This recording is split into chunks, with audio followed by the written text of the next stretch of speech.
نحمده ونصلي على رسوله الكريم أما بعد فأعوذ بالله من الشيطان الرجيم بسم الله الرحمن الرحيم وأمر أهلك بالصلاة واصطبر عليها لا نسألك رزقا نحن نرزقك والعاقبة للتقوى۔ حضرات کرام، اللہ تبارک و تعالی قرآن عظیم کے اس حصے میں ارشاد فرما رہا ہے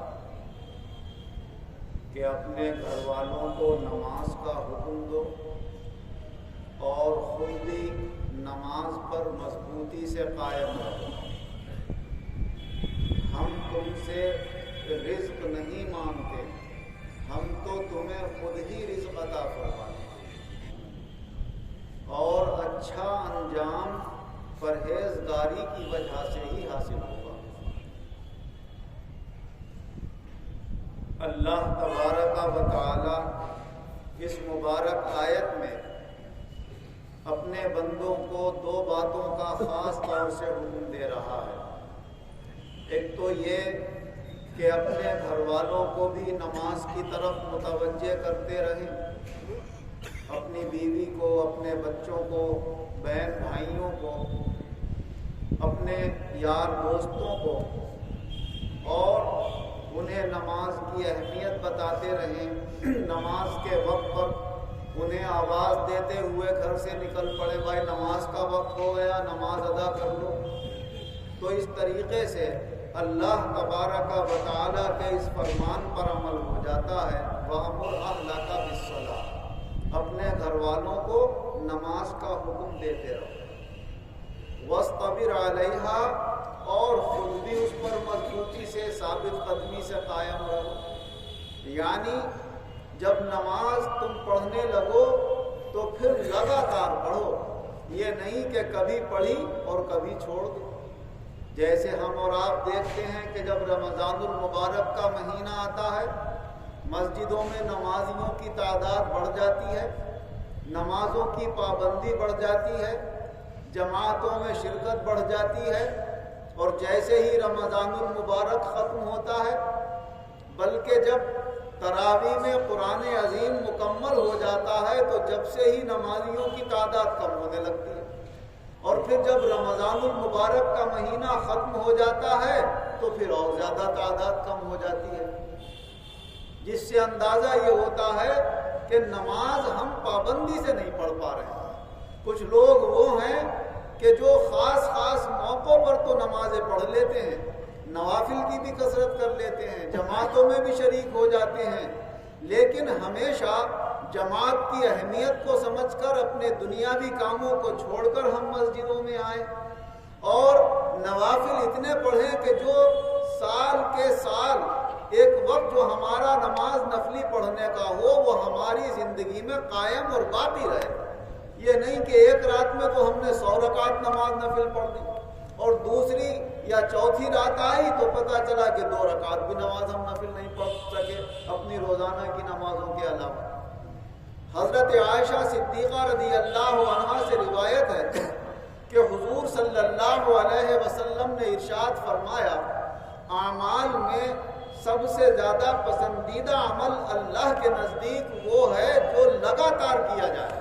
وَإِن قَلَّ، اگرچہ وہ قلیل اور کم ہی کیوں نہ ہو۔ تو کم پڑھیں ہم، لیکن پابندی سے پڑھیں۔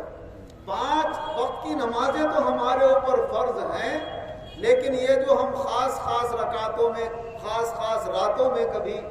100 رکعت اور 200 رکعت اور 500 رکعت نمازیں پڑھ لیتے ہیں اور باقی راتوں کو بالکل خالی چھوڑ دیتے ہیں، ایسا نہیں ہونا چاہیے۔ حضور نبی اکرم صلی اللہ علیہ وسلم کی مبارک زندگی میں یہی عمل پایا جاتا کہ آپ جو تہجد کی نماز پڑھا کرتے تھے تو پابندی سے لگاتار پڑھتے تھے، اور جتنی رکعت پڑھتے تھے تو اتنی رکعت ہی آپ روزانہ پڑھا کرتے تھے۔ یہ نہیں کہ کوئی خاص رات آئی تو آپ نے اس میں 100 رکعت پڑھ لی اور وہ رات نکل گئی تو پھر آپ اسی پر آ گئے، بلکہ خاص رات ہو یا عام رات ہو، آپ عام طور سے 8 رکعت کم تہجد کی پڑھا کرتے تھے اور 3 رکعت اس میں وتر کی پڑھا کرتے تھے. تو یہ 11 رکعت آپ کی نماز پابندی سے ہوتی تھی اور آخر میں 2 رکعت نفل پڑھتے تھے. تو اس طرح 13 رکعت نماز ہو جاتی تھی. یہی وہ حدیث پاک ہے جس سے ہمارے غیر مقلد جو اپنے آپ کو اہل حدیث کہتے ہیں انہیں دھوکہ لگا کہ وہ کہتے ہیں کہ جب حضرت عائشہ رضی اللہ عنہا سے یہ روایت ہے کہ حضور صلی اللہ علیہ وسلم رمضان ہو یا غیر رمضان ہمیشہ آپ 13 ہی رکعت نماز پڑھا کرتے تھے یا 11 رکعت نماز پڑھا کرتے تھے. اس میں سے 8 رکعت نماز نفل ہوتے تھے اور 3 رکعت نماز اس میں سے وتر ہوا کرتے تھے. تو پھر یہ 20 رکعت تراویح کی کہاں سے آ گئی؟ تو وہ تراویح والی جو حدیثیں ہیں اور اس میں 3 دن تک جو حضور صلی اللہ علیہ وسلم نے پڑھی وہ روایت ان کے ذہن سے ہٹ جاتی ہے اور یہ تہجد کی نماز والی جو حدیث ہے وہ اس کو تراویح پہ فٹ کر دیتے ہیں اور کہتے ہیں جب حضور نے ہمیشہ 13 ہی رکعت پڑھی ہیں 8 رکعت نماز نفل پڑھے ہیں تو وہی 8 رکعت تراویح میں بھی ہونا چاہیے اور 3 رکعت وتر کے ہونا چاہیے اور 2 رکعت آخر میں نفل ہو جانا چاہیے. تو وہ انہیں دھوکہ لگا ہے. اس دھوکے کی وجہ سے وہ تراویح 8 رکعت پڑھتے ہیں ورنہ 20 رکعت والی وہ روایتیں ہیں جس میں حضور صلی اللہ علیہ وسلم نے رمضان میں 3 دن تک نماز پڑھی تھی اور پھر 3 دن کے علاوہ نہیں پڑھی تھی یعنی 3 راتوں. تو وہ روایت ان کے ذہن سے ہٹی ہوئی ہے. بہرحال تراویح کی بحث کے علاوہ حضور صلی اللہ علیہ وسلم کا یہ عمل سب کے نزدیک بالاتفاق ہے کہ آپ اپنی تہجد کی نماز میں اور نفلی نمازوں میں کمی زیادتی نہیں کیا کرتے تھے. جتنی پڑھتے تھے اتنی پابندی سے پڑھا کرتے تھے. حضور نبی اکرم صلی اللہ علیہ وسلم نے یہ بھی ارشاد فرمایا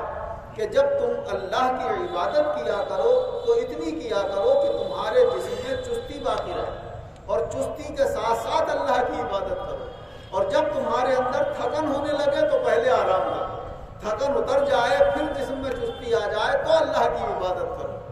اور اگر نفل نماز پڑھتے پڑھتے تمہاری آنکھوں میں غنودگی آنے لگے تو فرمایا نماز پڑھنا چھوڑ دو, پہلے سو جاؤ, اپنی نیند پوری کرو, پھر نفل پڑھنا ہو تو اٹھ کر جب چستی جسم میں آ جائے تو پڑھو. کہیں ایسا نہ ہو کہ آنکھوں میں تمہارے نیند ہو, اللہ سے مغفرت کی دعا کرتے کرتے کہیں اپنے اوپر بد دعا نہ کرنے لگے. کیا آپ کو ہوش ہی نہیں ہے غنودگی کے عالم میں کیا منہ سے نکل رہا ہے اس کی پرواہ ہی نہ. اور فرمایا کہ جو نماز نفلی کھڑے ہو کر پڑھی جاتی ہے وہ تو افضل نماز ہے, لیکن اگر کوئی بیٹھ کر پڑھنا چاہتا ہے تو بیٹھ کر بھی نماز نفلی ہو جائے گی مگر کھڑے ہونے کے مقابلے میں ثواب ادا ہو جائے گا. اور فرمایا اگر کوئی زیادہ کمزور ہے, بیٹھا بھی نہیں جا رہا ہے اس سے اور وہ لیٹ کر نماز پڑھتا ہے تو پھر بیٹھنے کے مقابلے میں اس کی نماز آدھی ہو جائے گی. کہ بیٹھنے کی طاقت اور ہمت تو تھی لیکن پھر بھی اس نے کہا کہ ذرا بیٹھنے میں تھوڑا سا مجھے تکلیف محسوس ہوگی, لاؤ لیٹ کر پڑھ لوں, تب اس کی نماز آدھی ہوگی. اور اگر کوئی اتنا کمزور ہے کہ اس سے بیٹھا ہی نہیں جاتا تو پھر اس کے لیے لیٹ کر بھی اتنا ہی ثواب ملے گا جتنا کھڑے ہونے والے کو ثواب ملے گا. ایسے ہی اگر کسی میں کھڑے ہونے کی طاقت نہیں ہے اور مجبوراً بیٹھ کر پڑھ رہا ہے تو پھر بیٹھ کر بھی اسے اتنا ہی ثواب ملے گا جتنا کھڑا ہونے والے کو ثواب ملتا ہے. کیونکہ حضور نبی اکرم صلی اللہ علیہ وسلم نے ارشاد فرمایا کہ جو شخص کوئی اپنا وظیفہ پڑھتا ہے یا عبادتیں کرتا ہے صحت کے زمانے میں اور پھر وہ اتنا بیمار ہو گیا کہ اپنی عبادتیں اور اپنے وظیفے پابندی سے نہیں پڑھ پا رہا ہے تو پھر اللہ تعالیٰ اسے بیماری کی وجہ سے نہیں پڑھنے میں بھی اتنا ہی ثواب عطا فرماتا ہے جتنا صحت کے زمانے میں وہ پڑھنے کی وجہ سے اللہ اسے ثواب عطا فرما رہا. حضرت عبداللہ بن عمرو رضی اللہ عنہ روایت کرتے ہیں کہ مجھے یہ حدیث پہنچی کہ حضور نبی اکرم صلی اللہ علیہ وسلم نے فرمایا بیٹھ کر نماز پڑھنے سے ثواب آدھا ہو جاتا. کہ میں ایک دن حضور صلی اللہ علیہ وسلم کی خدمت میں کسی کام سے حاضر ہوا تو میں نے دیکھا کہ حضور صلی اللہ علیہ وسلم تو بیٹھ کر نفل نماز پڑھ رہے ہیں. تو مجھے بڑا تعجب ہوا. اور عرب لوگوں کا یہ قاعدہ تھا کہ جب کسی کے کسی عمل پر تعجب ہوتا تھا تو اس کے جا کر سر پر ہاتھ رکھ دیا کرتے. عبداللہ بن عمر رضی اللہ عنہ آئے, ابھی حضور نے سلام ہی پھیرا تھا کہ آ کر حضور کے سر پہ ہاتھ رکھ دیا. حضور سمجھ گئے کہ اسے کوئی تعجب ہو رہا ہے میرے کسی عمل پر. کیا بات ہے, کیوں سر پہ ہاتھ رکھا؟ کہ یا رسول اللہ میں نے یہ سنا ہے آپ نے فرمایا کہ بیٹھنے سے نماز کا ثواب آدھا ہو جاتا ہے اور آپ تو خود بیٹھ کر نماز پڑھ رہے ہیں۔ تو حضور صلی اللہ علیہ وسلم نے فرمایا میں تم میں سے کسی کی طرح نہیں ہوں، یعنی تم مجھے اپنے اوپر قیاس مت کرو، تم تو کھڑے ہو کر پڑھو، ایک ٹانگ پر بھی پڑھو تو وہ ثواب نہیں ملے جو اللہ تعالیٰ اپنے رسول کو بیٹھ کر پڑھنے سے عطا فرمائے۔ کیونکہ جب ہم اور آپ اللہ کی عبادت کرتے ہیں تو ہمارے سامنے اللہ نہیں ہوتا، ہماری توجہ تو ادھر ادھر ہوتی ہے، کبھی تھوڑی دیر کو توجہ ہو گئی اللہ کی طرف تو ہو گئی، اور ان کا تو یہ حال ہے کہ جب نیت باندھ کے اللہ کی طرف کھڑے ہوتے ہیں تو کسی غیر کا آخر تک خیال ہی نہیں آتا، اور اگر ایک لمحے کے لیے بھی خیال ادھر ادھر آ جائے تو جس چیز کی وجہ سے آتا ہے اس چیز کو ہی سامنے سے ہٹا دیتے ہیں۔ حضرت عائشہ صدیقہ رضی اللہ عنہا نے ایک مرتبہ ایک پردہ لگا دیا تھا گھر میں، آپ نماز پڑھنے کے لیے کھڑے ہوئے، اس پردے پہ کوئی تصویریں بنی ہوئی تھیں، پھول پنکھڑیاں بنی ہوئی تھیں، اچانک آپ کی توجہ ان کی پنکھڑیوں کی طرف ہو گئی،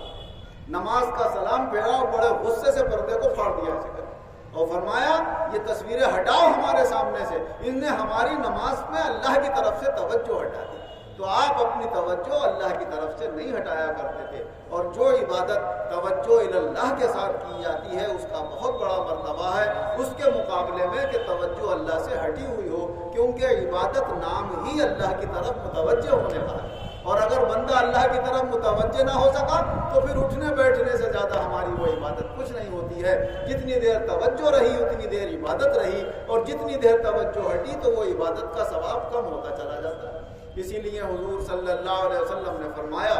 لوگ عبادتیں کر کے اپنے گھروں کو واپس لوٹتے ہیں تو کوئی اپنی عبادت کا آدھا ثواب لے کر لوٹتا ہے، کوئی 1/4 لے کر لوٹتا ہے، کوئی 6واں حصہ لے کر لوٹتا ہے، کوئی 8واں حصہ لے کر لوٹتا ہے، یعنی ہر ایک کی کچھ نہ کچھ جو توجہ کم ہوتی ہے اس کا ثواب کم ہو جاتا ہے۔ تو بڑے خوش نصیب ہیں وہ اللہ کے بندے جو آدھا ثواب بھی لے کر لوٹ جائیں، کیونکہ سب سے پہلا مرتبہ حضور نے آدھے ثواب کا ذکر کیا کہ کوئی اپنا آدھا ثواب لے کر جاتا ہے، اور پورے ثواب والے تو چلے ہی گئے، وہ توجہ کہاں حاصل ہو پاتی ہے، ذہنوں میں انتشار کی وجہ سے بہت ہٹ چکی ہے۔ اللہ تبارک و تعالیٰ یہ دنیا کا انتشار ہمارے ذہنوں سے دور فرمائے اور ہماری عبادتوں کے اندر لذت پیدا فرمائے، اور خاص طور سے ہر عبادت توجہ اللہ کے ساتھ اللہ ہماری مکمل فرمائے۔ آمین وآخر دعوانا ان الحمد للہ رب العالمین والعاقبۃ للمتقین والصلاة والسلام علی خیر خلقہ محمد وآلہ واصحابہ اجمعین۔ اے اللہ ہم سب مسلمانوں کے گناہوں کو معاف فرما، آئندہ گناہوں سے بچنے کی توفیق عطا فرما، سب بیماروں کو شفا عطا فرما، کمزوروں کو صحت و قوت عطا فرما، پریشان حال لوگوں کی پریشانیاں دور فرما، قرض داروں کو قرضوں سے نجات عطا فرما، بے روزگاروں کو اچھے روزگار عطا فرما، جو برسر روزگار ہیں ان کے روزگاروں میں خیر و برکت اور ترقی عطا فرما، بے دینوں کو دیندار بنا، دینداروں کے دین میں مضبوطی اور قوت پیدا فرما، اپنی رضامندی کا طالب بنا، اپنے محبوب کی خوشنودی کا طالب بنا، آخرت کی کامیابی کی طرف ہماری توجہ زیادہ فرما، دنیا کی محبت اس کا ہوس اور لالچ ہمارے دل سے دور فرما، موت کا خوف ہمارے دلوں سے دور فرما، جب خاتمہ فرما بآسانی ایمان اور عزت کے ساتھ فرما، دنیا اور آخرت دونوں جہان میں ایمان اور عزت کے ساتھ ہم سب مسلمانوں کو شاندار کامیابی عطا فرما، اپنی سب مخلوق پر رحم و کرم فرما، آمین۔